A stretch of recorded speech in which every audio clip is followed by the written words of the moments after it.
আসসালামু আলাইকুম। এটা হচ্ছে ধামরাই টু কালিয়াকৈর রুট। আমাদের এই রুটের মধ্যে এই পিচের উপর দিয়ে আরেকটা লেয়ার ঢালাই দিয়েছে পিচের উপর দিয়ে। আপনারা যারা সরকারি ঊর্ধ্বত কর্মকর্তা রয়েছেন তাদের উদ্দেশ্যে আমি এই কথাটা বলতে চাই। সড়ক ও জনপথ বিভাগে যারা রয়েছেন তারা দেখেন, আমাদের দেশে মূলত পাথর আমাদের দেশে হয় না, আমাদের পাশের দেশ ভারত নেপাল থেকে পাথর কিনে আনতে হয়। এই পাথরগুলা অত্যন্ত আমাদের দেশের মানুষের কাছে, সরকারের কাছে দামি। তো এই কাজগুলো এরকম যদি হয়ে থাকে তাহলে এটা তো আমাদের দেশের লস, কারণ এই পাথরগুলো আমাদের কাছে মূল্যবান। দেখেন জায়গায় জায়গায় এরকমভাবে পাথরগুলা উঠে গিয়েছে। দেখেন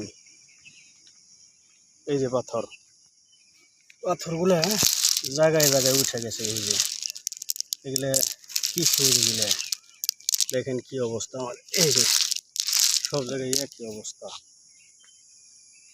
পাথর উঠে দেখেন এই হলো অবস্থা আমাদের দেশের।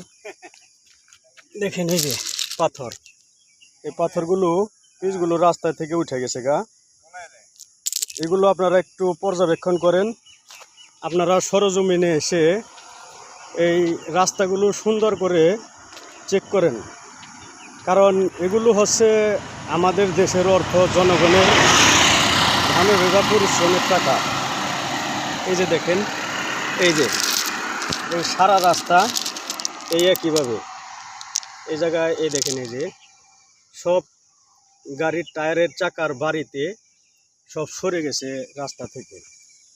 এই একই অবস্থা। আপনারা একটু দেখেন, একটু খেয়াল করেন, কারণ বুঝে শুনে যদি কাজ না করা হয় সে কাজ হয় অনেক খারাপ।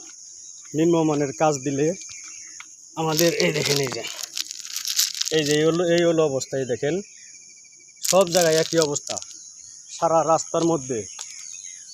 আপনাদের কাছে অনুরোধ রইল, আপনারা একটু পর্যবেক্ষণ করে রাস্তাটা দেখেন যে কাজ আসলে কেমন মানের কাজ হচ্ছে।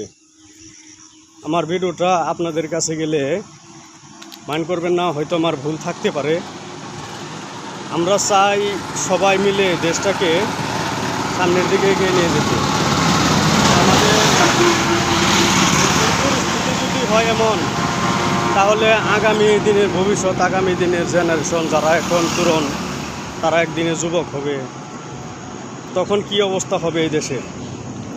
আপনারা একটু চিন্তা ভাবনা করে সব কিছু যাচাই বাছাই করে কাজ করার চেষ্টা করেন। সারা রাস্তা এই একই অবস্থা।